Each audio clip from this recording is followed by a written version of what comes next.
if AI companies are taking data from rights holders, so musicians or people who created the original asset, and they're not giving some type of compensation credit or whatever, they're literally stealing the data, right? And if they're stealing the data, going back to the most important part in an AI company being the training data, that company's valued at billions or trillions of dollars, and they didn't pay for the most important part that made their company valuable. It's not just nostalgia, it's like a technical reason. Sponsored by Allfeet, decentralized blockchain solutions for the music industry. Produced by Amplitude Ventures Consulting, partners in early-stage music tech. We've got a special one for you today. Sitting down with MJ, CEO of Lemonaide Music, we explore how AI is reshaping the music industry, why protecting artists truly matters, and MJ's journey from adversity to impact. The conversation was inspiring, and I hope you enjoy it. Hey guys, me and MJ have already started talking about how this conversation is going to be today, and I'm in the mood for some blood. No, that's not what I'm in the mood for. But MJ, welcome to the studio. I appreciate you, man. I should have changed my hoodie if you were coming for blood, bro. I should have had my all black on. Michael Jacob, the reason why I say blood is not so much because we're in opposite ends. Really, it's because we're on the same side. But I have been struggling with the future of artists, musicians a lot. Yeah. Well, the thought and reflection about what's going to happen. But before we go there, MJ, who are you and what do you do? Yeah, for sure. So my name's MJ. Thank you for saying the full name, Michael Jacob, but I go by MJ. I'm the CEO and co-founder of a company named Lemonaide Music. So I get the privilege to work with artists every single day.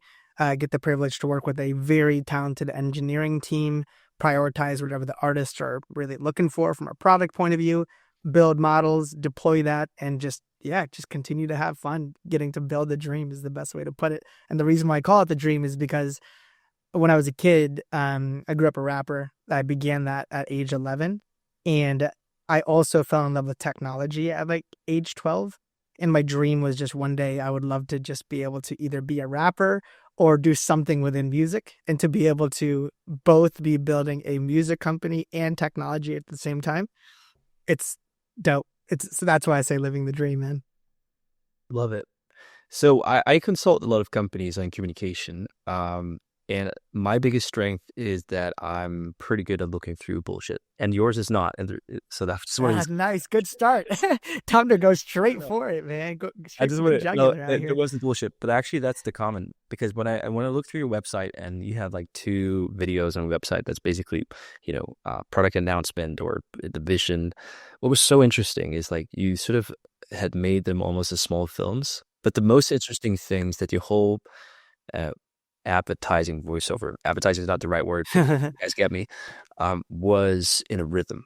Like I think the longest video was like 8 minutes, and was very enticing because it was listening to music performed. Yeah. Describing the product. And I might have heard it before, but I can't really recollect where I would have if I have.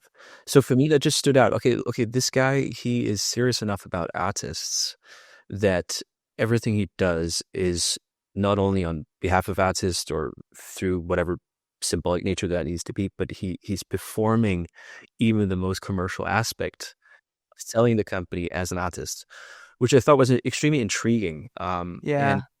And I think this is where I'd like to have this conversation today, because at least from what I understand, you're quite genuine with that. But let's just start there. So would you call yourself an artist? Yeah, for sure. Well, first of all, even before that, thank you for even addressing and acknowledging that, because the amount of time and energy that goes into making the content is almost the like equal love and care that goes into building the product, and that is just straight up by nature of being an artist first. You know what I mean? So going back to your question, would I consider myself an artist? Yeah, for sure. I mean, first and foremost, you maybe heard about my personal journey in the videos, but the long story short of it is my dad was sent to prison when I was 11 years old, and that's why I fell in love with music, right? So the reason why I fell in love was because things sucked, like we became homeless for a couple of years, and the outlook on my life, being a minority in the U.S., single mother, did not look good at all. And the only outlet of hope that I had outside of my faith was music. And it was listening to music, but it was creating music after the fact of being inspired by like the likeness of like Eminem, Jay-Z, Nas, list goes on. Um, but the reason I bring that up is because at like age 12 is when I made my first song, and like uploading it to MySpace and having my older brother like put it on his like profile, and I'm like, let's go, And then fast forward a few years later, I did this like Mac Miller remix to the song called Best Day Ever by Mac Miller, and rest in peace to Mac, one of the greatest artists of all time. Um, and that video got like 60,000 views. And that's what like kind of shaped me to realize like, oh, shoot, like I think I'm good enough to do this thing for real one day. So, yeah, the majority of my life, I've been making music, going through the journey of producing, mixing, mastering, recording, making my own lyrics, to then going through the journey of uploading music on Spotify, to then getting a few million streams, to then headlining my own shows and going through the whole process. So yeah, I regardless of the journey, I think you can consider yourself an artist out of like just identifying as one. But for the sake of like giving a little bit of a story and resume to it, that's kind of where I'm at. Yeah. Let's jump into it a bit, because I promise you to play a bit of devil's advocate. So not every single question is going to reflect my own opinions per se. But Yeah. when you now are working with sort of protecting the artists, and we'll come into that, do you believe that whole thing is a lot to do with just nostalgia? Like, things being disrupting the financial realities of artists. Like, is a lot of that nostalgia, or is how would you place nostalgia in that whole Yeah. I guess, do you mind elaborating what you mean by nostalgia? Yeah, like, you got a lot of things out being music, and you have these icons you look up to, and there's a whole Yeah, yeah. cultural history. Like, is respect and longing and nostalgia about that being sort of projected into the future, that it should stay like that? Oh, I see what you're saying. So just Yeah. to like re-summarize, from what I understand, for my own personal journey into the vision that I have for Lemonade, which is like all about ethical AI meeting protecting the artist, is the question, do you think the vision is planted out of the nostalgia from making music as a kid and having a Sure. love Sure. for these Yeah. like artists that inspire me? Okay, cool, cool. Look, I'm a human. So first and foremost, I'm sure there's some bias in growing up an artist, and being inspired by these folks. And I think that bias is a good thing, right? Especially as a founder. Like, we're all biased by things. And ideally, when you're running a certain company, what is your superpowers, I think naturally is what biased you before that moment.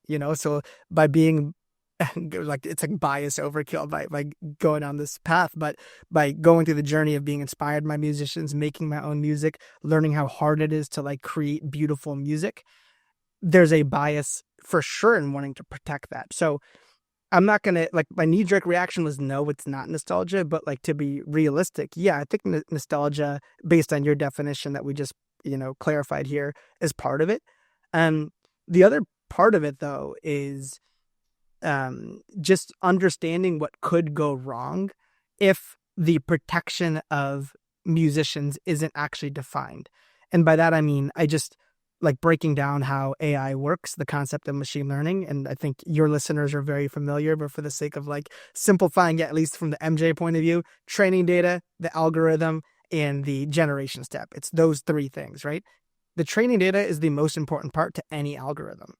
End of sentence. There is no algorithm without a great training data set. And there's so Mhm. many studies that show the difference in the quality of outputs. So my point is, it's not just nostalgia. It's like a technical reason for, if AI companies are taking data from rights holders, so musicians or people who created the original asset, and they're not giving some type of compensation credit or whatever, they're literally stealing the data, right? And if they're stealing the data, going back to the most important part in an AI company being the training data, the AI company's valued at billions or trillions of dollars, and they didn't pay for the most important part that made their company valuable. And I'll go out to boldly state, if a company like Suno had to actually like audit their training data and get rid of everything that's copyrighted, I guarantee they're not close to as impressive of a company as they are today. And it's because of, again, the training data, which lastly is tied directly to the artist. And that's why it's not just nostalgia. It's like a genuine understanding of what could happen if this thing continues to scale. Yeah. I think there's a lot of levels to it, and I'm gonna stay because I have the freedom of my own podcast in the negative space to some degree. Like, Yeah, let's do uh, it. again, I've lived full time since I was 19 for music. Been running my own music studio, bachelor's, master's in music production, and master's in music business. So I'm pretty Mm, much music. yeah. But I would say of the musicians that I've met through my journey, I've probably been inspired by 2% of those. Yeah. And, in my own perception, I think maybe only those 2% had anything really to say. Like the rest were, in my opinion, instrumentalists. A lot of, privileged, again, I live in the Nordics, privileged people that, wanted to express themselves, but really didn't have anything to bring beyond their own personal story, which is great on an individual level. Yeah. But for me, music really transcends when you have something that can resonate with the masses, and it doesn't need to be masses in terms of popular culture, but then at least in whatever niche you're pursuing it. So my big question when thinking about Suno, for example, is just like I understand the macroeconomic environment. I Hmm. understand the problem is there, but like an impact level on a national level, I don't really see that I'm gonna miss the people that they're gonna hurt the most. And Yeah. it's not meant in any other way than like who's actually important in this equation first and Hmm. foremost. That's actually my question. So that was an interesting. Yeah. No, totally. Who's important for culture that impacts, and are they going to be as impacted by this, or is it going to be another segment, in your opinion? Yeah, totally. So I think who is impacted comes down to musicians, and then breaking down musicians even further. Like, what are the several ways musicians can make money? It's number one, uploading to Spotify, Apple Music, and like publishing and things of that nature, right? So there's actual like making the full song. Then there's another way an artist can make money. If you're a producer, you could be selling your beat on a platform like BeatStars. And I personally know on two hands, like people making hundreds of thousands, if not millions, on just selling instrumentals on BeatStars alone. So they're making a livelihood. Like one of my friends bought a home from his beat sales, right? So that's another way, just selling beats, working with artists and like getting not only like the actual leasing of the beat, but like getting actual points on that song as well that the artist ends up uploading. There's sync licensing. So there's so many ways to make money and there's so many ways to like build a livelihood as a musician. So in terms of like why it matters, from a listener point of view, let's not even go there yet. Let's focus on the actual artist. So the problem here is if AI tools get good enough that is able to generate, sync licensing music, so amazing jingles for commercials. Well, an artist who might have had 33% of their income be sync licensing, 33% beat sales, 33% Spotify streams, they just lost 33% of their income. And maybe that's the reason they can't be a full time artist anymore. And if they can't be a full time artist anymore, maybe they have to give up music in totality.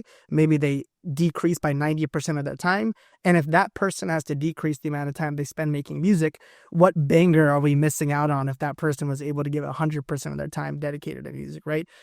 So I think sync licensing naturally is a really easy one to think about. But then thinking about instrumentals, like as a rapper, I love Lil Baby type beats. I used to love that growing up.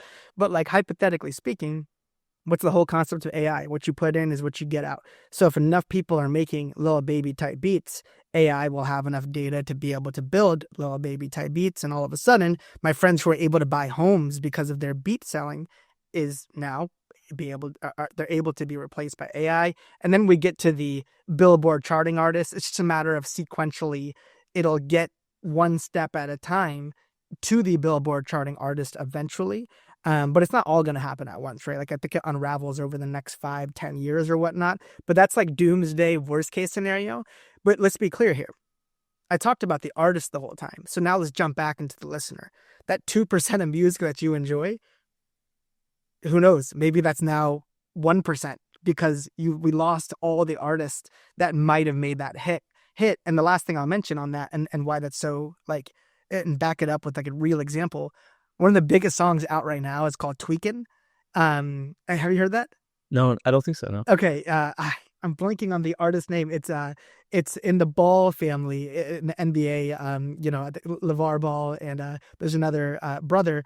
But this is an individual who essentially got a beat off of BeatStars from these two producers who have less than 1,000 followers each, and they made this crazy West Coast style beat, and it's the number one song in the world, or at least in America right now. And these guys' lives are changed. And it's just like such an amazing thing to see. But the power of like just being an artist and caring about your craft still matters. And now those guys are able to, continue to make music and things of that nature. Um, but I think that miracle story of those two producers that just made this track, that's the stuff that's at risk. And if that's at risk, I think, like I said, that 2% of music you enjoy could easily get lower and lower, because the incentive and the ability for full-time creators to be full-time has just gone down. No, I think that was actually one of the best answers I've heard, because you made it super practical and gave a few pictures.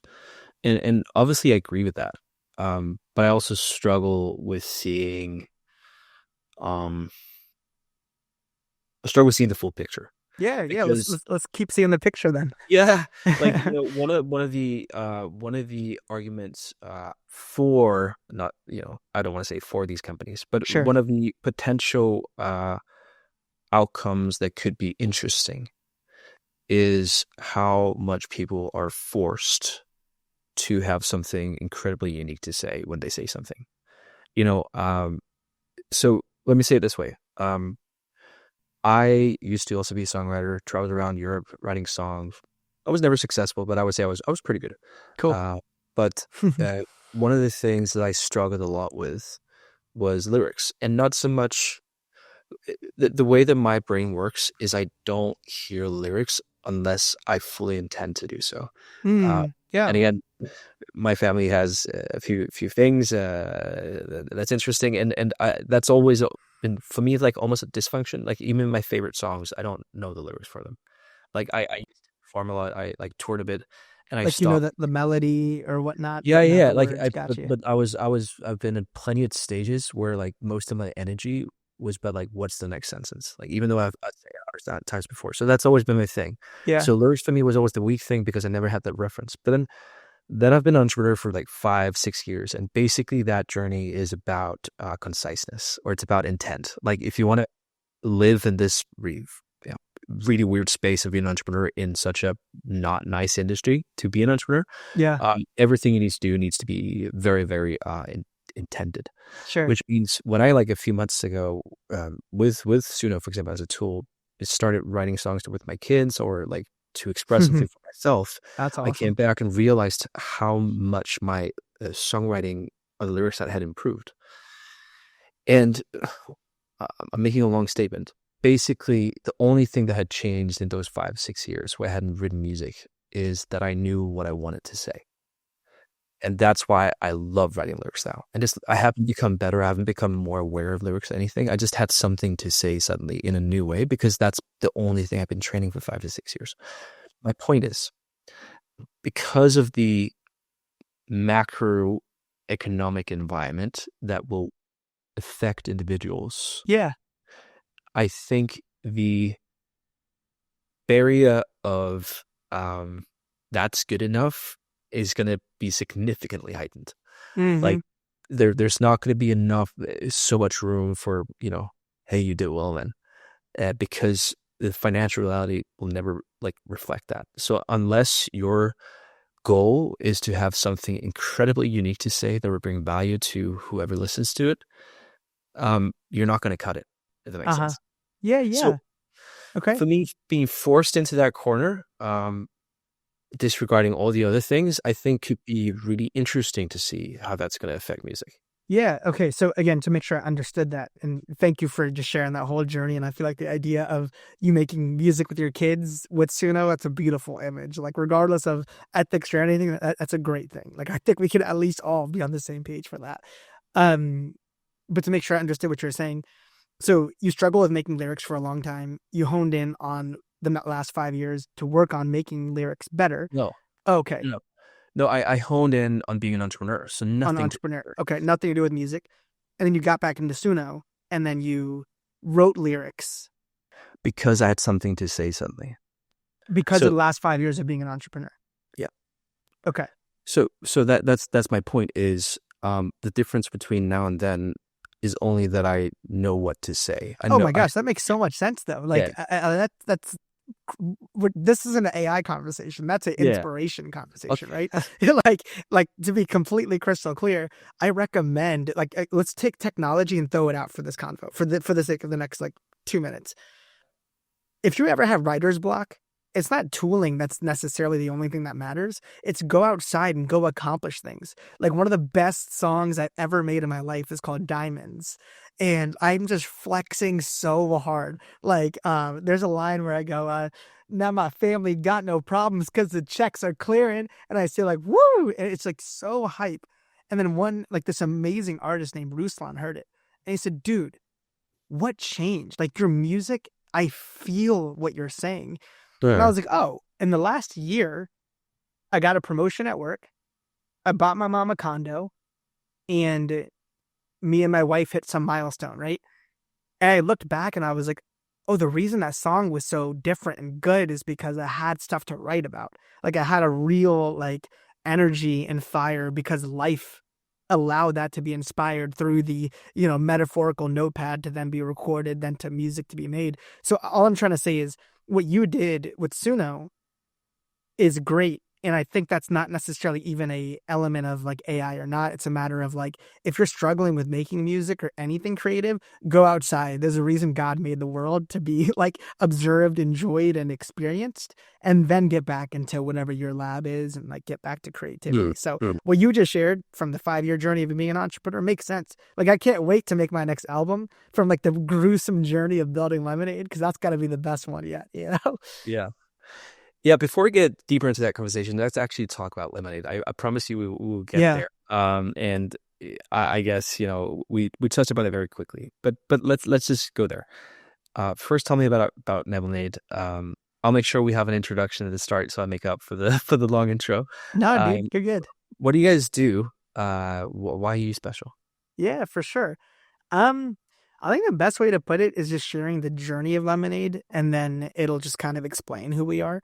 So as a rapper, right before Lemonade even existed, the thing that I struggled with the most is making instrumentals. And for anyone who has used a digital audio workstation before, and for those who haven't, that those are tools like Logic or Ableton, FL Studio, tools that are traditionally used to make music. And even to this day, your favorite songs were used using a digital audio workstation. So for me as a rapper, recording music was always like a pretty straightforward process, but making beats was an overwhelming thing, because when you make an instrumental, just to like, if you want to imagine the concept of having a virtual keyboard in front of you, if you don't know music theory or you don't know how to play piano, it's a pretty difficult process to actually piece together a melody. So Hmm. for me, I would do that for a while, but the beats would only go so far in terms of like how good they could actually be or whatnot. And I actually, before Lemonade, I was working at Google, and I learned a lot about the fundamental of AI through Google, of like the idea of what you put in is what you get out. So I thought, well, I've been an artist for the last 10 years. What if I hit up my producer friends that have made me all these beats and said, hey, can I train an AI algorithm that is able to generate melody and drum beat ideas? And that was kind of like the big goal, right? Just, can an AI algorithm do it good enough? And lo and behold, it was terrible the first time it was trained. It was like so bad. It was overcooked, for the best way to put it. And like in the AI world, that means it's generating the same melody over and over again because like the training data set's too small, and just a lot of things, right? Like it just wasn't good. And then 6 months later, it got okay. And when it got okay, I decided I wanted to actually create a hip hop EP that was fully co-produced using my AI models. So it was a melody model and a drum model. And what was sick is the beats are actually kind of dope. Like there's an article that I actually wrote on this. So if you just Google like Michael, MJ, Jacob, Magenta, you'll see the article that I wrote. But the point is, the beats were dope. And I look back on it like, holy crap, like these little AI models I built on my laptop unlock the ability for me to be my first full stack producer of a song, right? Like for melodies, drums, recording, mixing, and mastering, like it was all me. And like shout out to Russ, one of my favorite rappers. but like AI unlocked my ability to be that kind of artist. So then after doing that, a bunch of producers just hit me up and they're like, yo, how can I have an instant melody generator on my laptop? And I was like, I literally was like, how do you Googling, how do you send TensorFlow models like to like other people so they can install? And I was like, there's no way this is going to be a good idea. So I was like, you know what? Let me just build like a front end application that like holds these AI models and then see if it actually helps to provide inspiration. Posted a couple of videos on TikTok after I built that product. And then lo and behold, 100,000 views later, and a lot of other music tech companies that I chatted with later because of those TikTok videos, I realized this is a cool problem to like jump into for like helping solve the idea of inspiration, just through new channels, right? Because to be clear, there's so many inspirational tools out there, and AI is just adding a different channel of inspiration.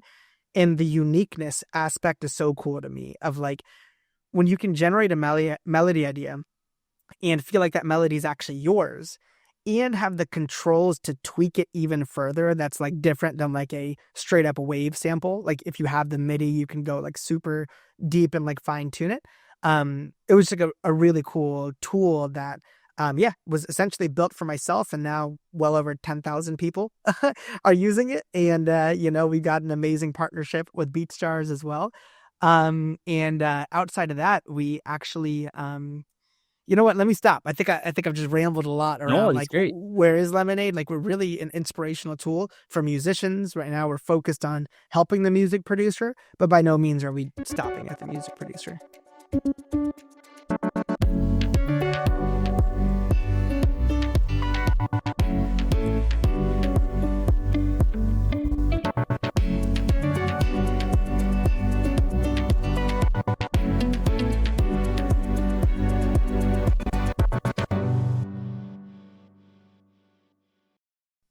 No, I totally see that. It's definitely something that I recognize from my production days that can be a huge thing.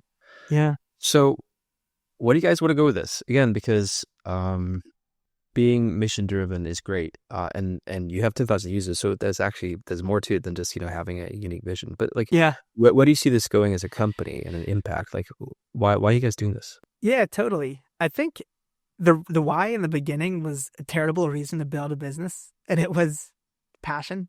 That's it. Like that was literally it. And then passion led us to 20 months later with a full-time team of like, 6 folks. Like, all right, well, passion should actually drive into purpose that is much bigger than what we've been doing and ideally more impactful, in every sense of that word, impactful. So where I want to go now is I don't mind tools like Suno or Udio or full song generation tools, to be clear. That's one thing I just want to plant a flag, at least for myself, and state on this podcast, because the way you create music should not be judged, right? Like the idea of a digital audio workstation back in the day was very judged, right? Of like, oh, you can make music with physical instruments and now you can do it on a laptop. That's not real music. I think that's real music. So then you get into the, like, if you create a song with Suno, is it real music? I'm not the judge of that.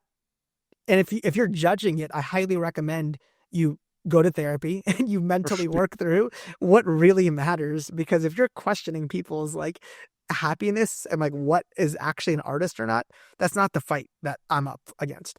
The fight that I'm up against is how do tools and the inevitable reality of AI continuing to grow, how do they continue to evolve while the artists can evolve with them and continue to grow with them? And by that, I mean, how do you protect their forms of income and their ability to continue to make money in this AI revolution? And that's what I care a lot about, of like I would love for have the ability, and we're already working on this right now, of like, collecting a large catalog of music from artists and musicians that are willing to work with us, but also able to be licensed out to AI companies that ethically want to give their data, but there's also passive income they can now make. And I'll give you an example. Lemonade pays tens of thousands of dollars to artists right now for our models that we built in-house. So every single line of data in our algorithms has a legal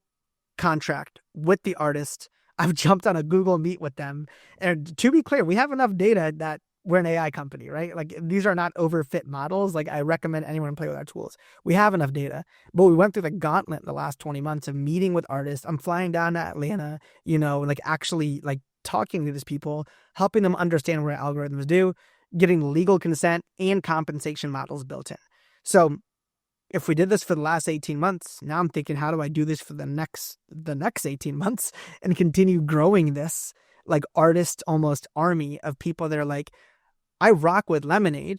And for Lemonaide to now be the voice of the artist and be like, look, these are the AI companies that we think if we give them data and access to your data, then they may be good shepherds of it. And we'll have like ideally compliance and like, security controls. But then allow for tools that are full song generation or whatever to continue to evolve. But as they evolve, that training data set, that thing that we mentioned way earlier, there's some type of value to it now. Because right now the training data set's 0. That's the value on it. And that's the most important part. So Lemonaide wants to put a value on the training data set. Amazing. I had a conversation yesterday, and that's going to be the episode at least 1 week before this, and that was with Olo Sass. He's a Swedish entrepreneur. He followed that whole journey. He founded that what turned to be Apple Music, and he also founded Spotify for Business, that's now Soundtrack, and oh man, one of the most established music entrepreneurs in the world. And he said something very interesting. And I knew it to be true on many different angles theoretically, but he said it just very precisely. He said, if you want to succeed as a music technology company, you need to be in synergy and help all actors around you. There's not a model in disrupting a part of the pie. There's not a model of taking something out of it.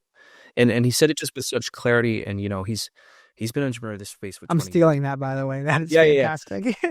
Yeah, you should go listen to it, guys.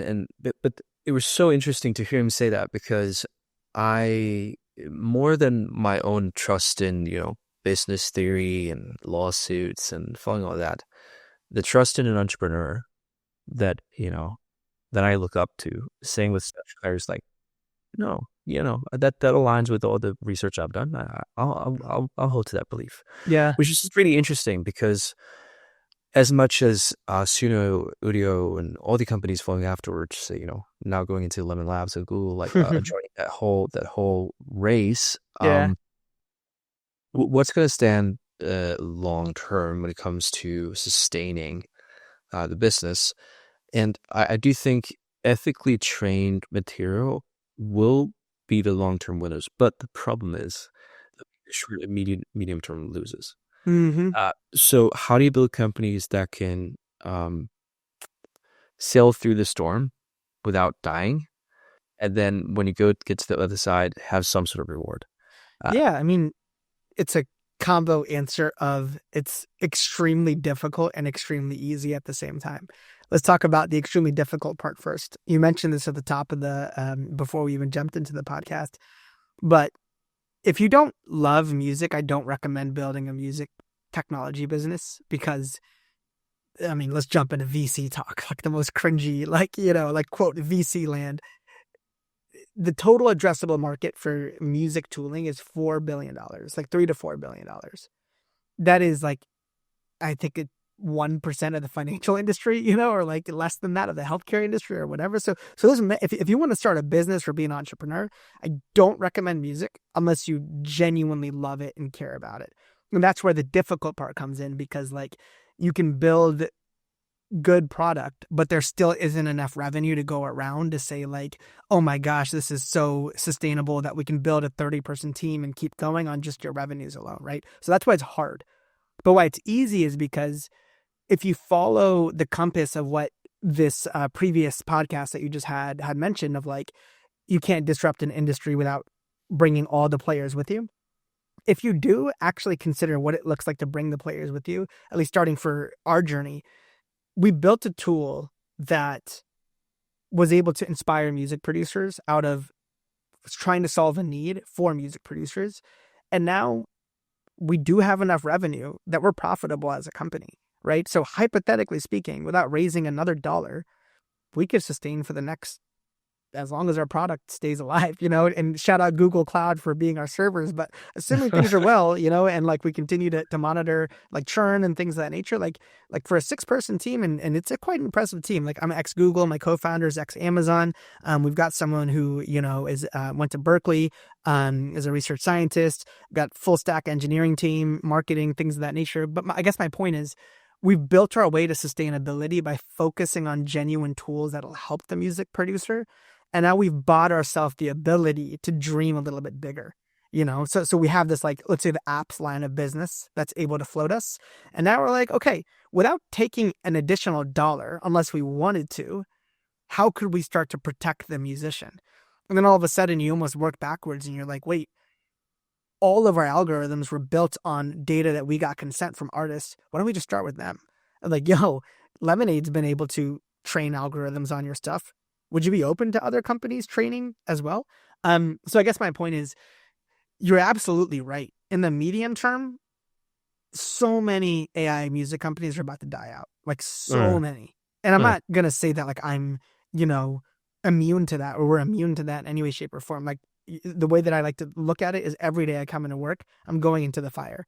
Like literally I meditate and I pray every morning of like, all right, God, what do you want me to be today? Who do you want me to meet with? What are we going to do today? And it's tough. But if you just like follow the simple principles, again, what that person said of like, you got to bring all the people with you. What would our world look like if we built tools for artists? What would our world look like if we built tools for creators who have never made music before and are able to stitch together an ethical data layer so both can coexist in a way?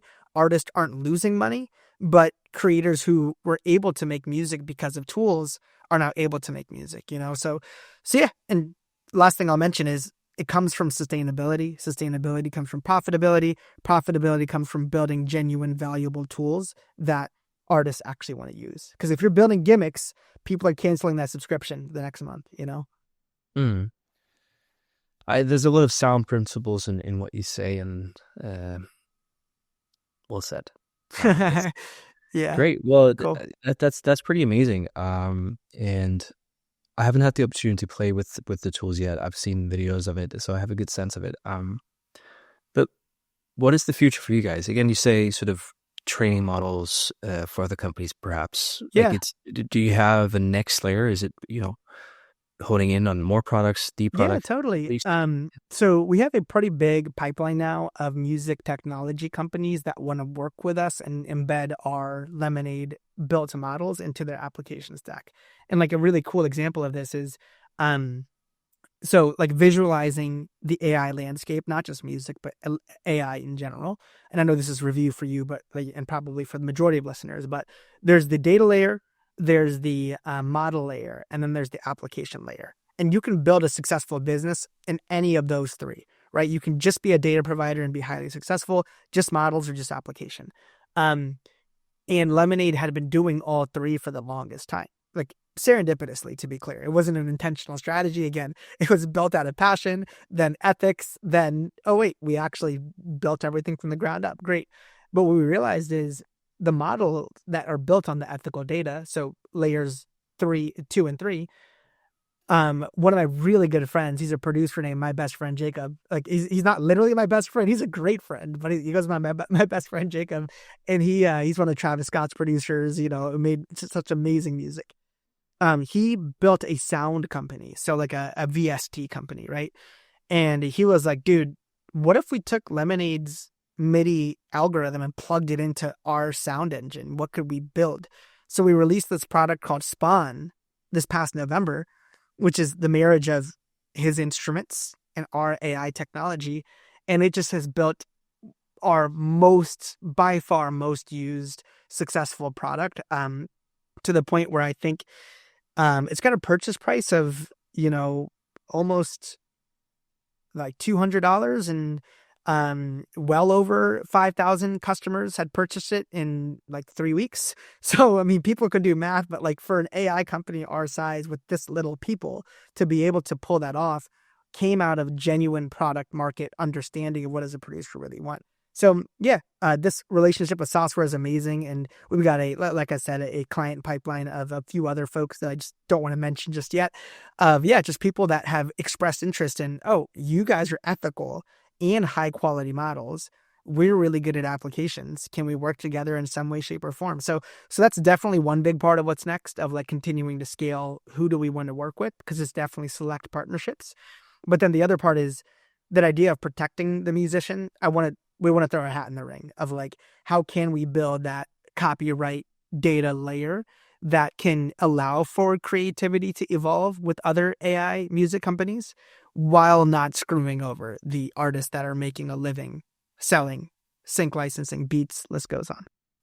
Interesting. From a more entrepreneurial perspective, nothing to do with music. I think you guys do something really interesting there. I'm working on a working theory that everything I work with right now needs to have the goal of profitability and sustainability, because I believe that there's going to happen a lot of things that are beyond tool disruption in the next few years to come, and that is things will have a backlash in so many different ways. And I also believe the funding environment is going to have a backlash. Yeah.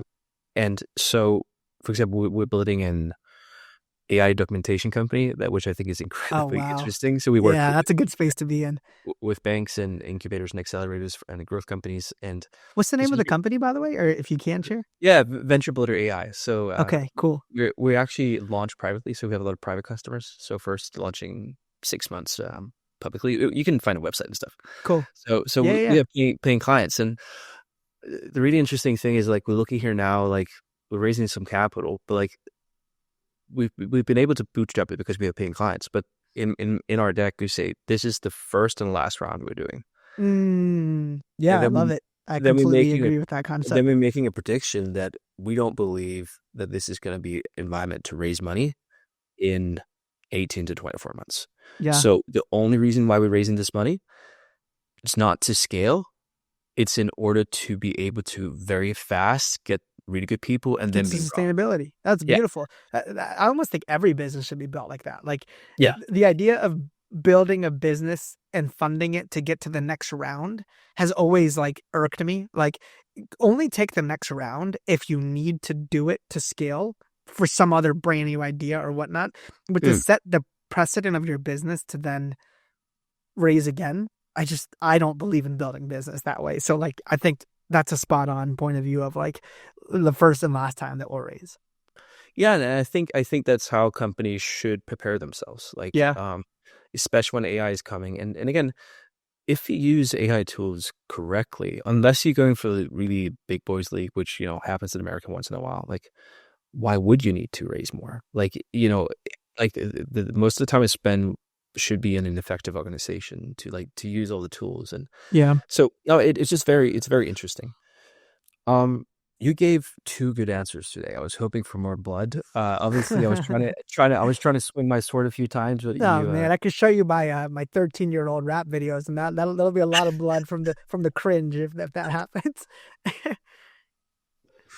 actually, everyone go try to find that. Yeah, Well, yeah, no, it's on listed on YouTube. So, but anyways, maybe I'll make it public for an hour, and that'll be the Easter egg. so if we were to just quickly sort of run through your life as an entrepreneur, but like from a personal story angle, you said that people could, from those videos, probably know your video a bit, and I heard of it. Can you give me 2 minutes to just run through your story?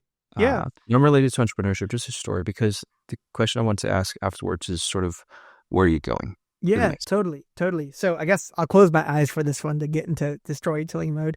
I think we kind of covered it earlier, but to pretend like we didn't.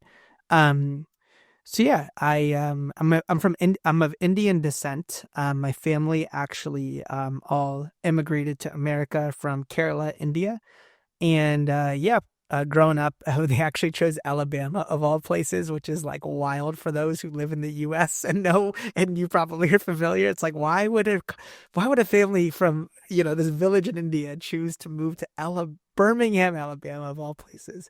But anyways, life was solid, nothing to really talk about or complain. Move forward to, when I was 11 years old and I was living in Virginia. My dad moved us up there because of his job. Yeah, I remember these cops came over to our house, and my sister was missing, and that's why they came over. We were trying to understand, where's my sister? Like, she's missing. What's going on? So the cops were asking my dad a couple questions, and then out of nowhere, he was putting the handcuffs right in front of me, and I was so confused because I was like, wait a second. I thought the cops came over because we're trying to find my sister. And then all of a sudden, the dots start to connect. My sister came out of the cop car that was at our house at that time. And then I was like, okay, maybe my dad went to prison for child abuse because we got abused a lot as a kid. I don't know what's going on here.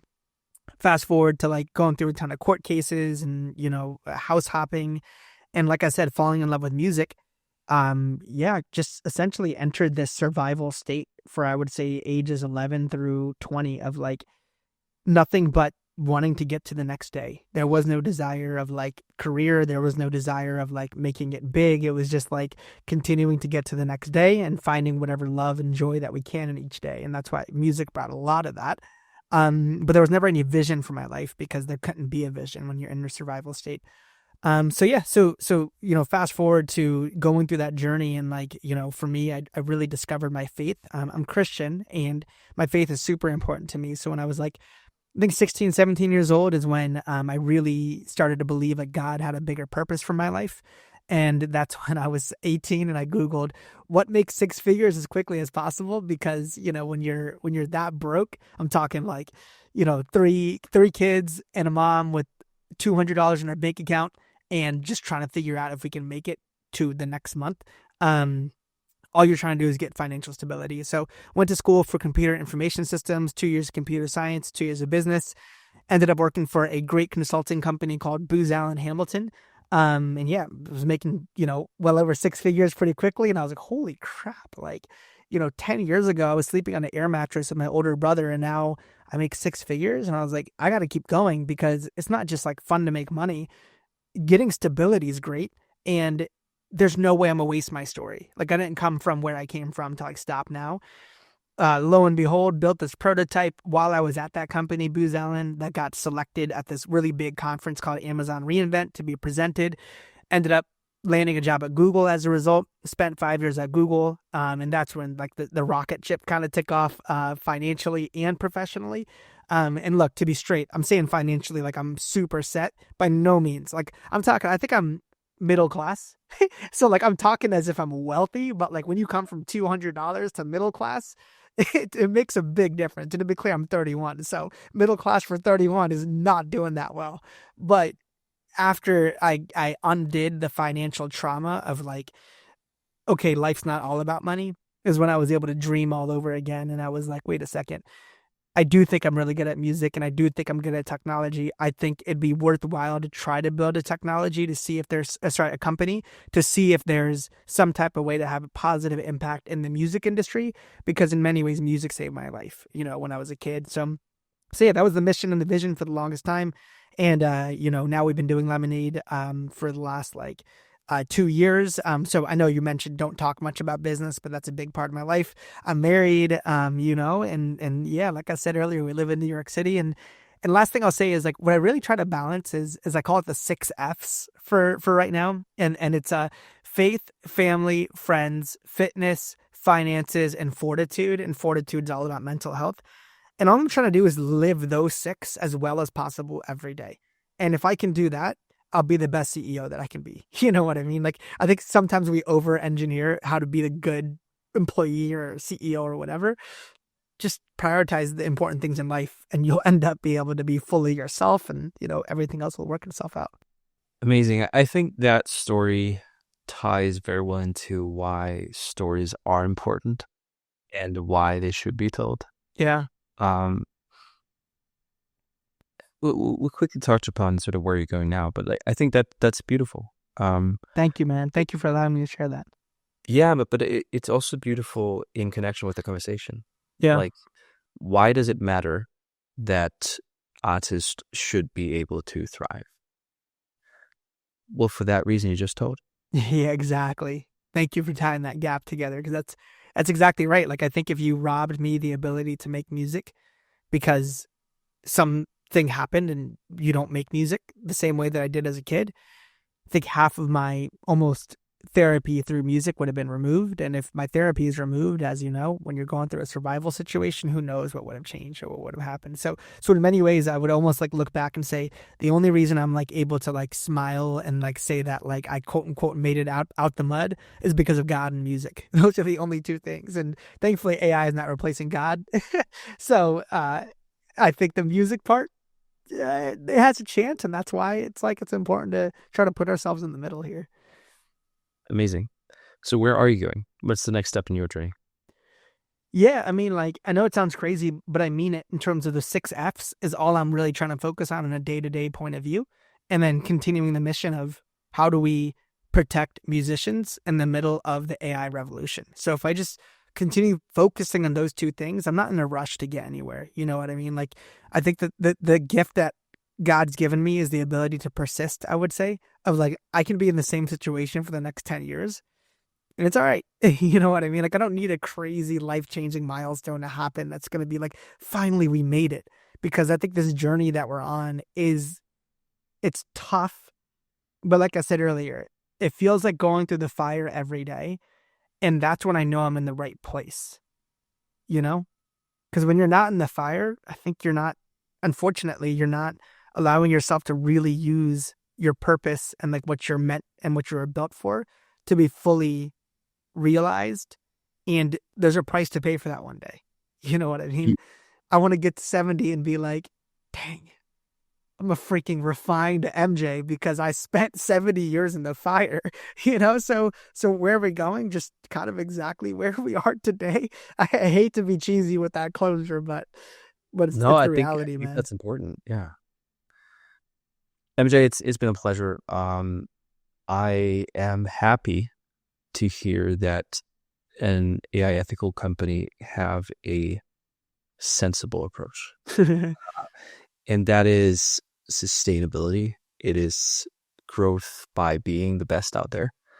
It is riding out the storm. Like, again, back to my analogy, I believe that this is storm that's already here. Yeah, It's gonna be absolutely. even more powerful. Yeah, And following the hype of raising capital, building big, even as an ethical company, I don't believe is going to be the solution. totally.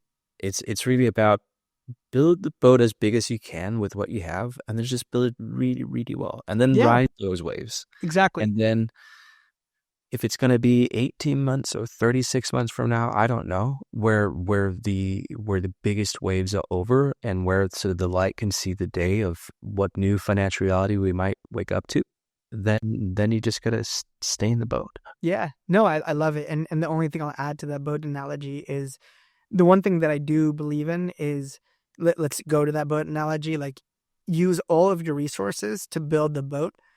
But if your vision evolves to be more than what that boat is capable of, that's a good time to consider raising, at least from my point of view.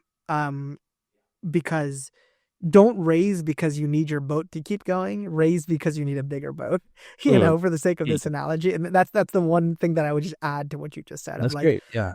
for the boat that we've got, we're good. We're sustainable. But I do think at the end of the day, with a bigger calling comes a bigger need for resources. And like, we're not against the idea of like considering, does our boat need to get bigger? But I am very against building a boat that can't be sustainable 18 months from now. Yeah. Perfect. Are those words? Thank you. Yeah. Thank you. This is awesome, man.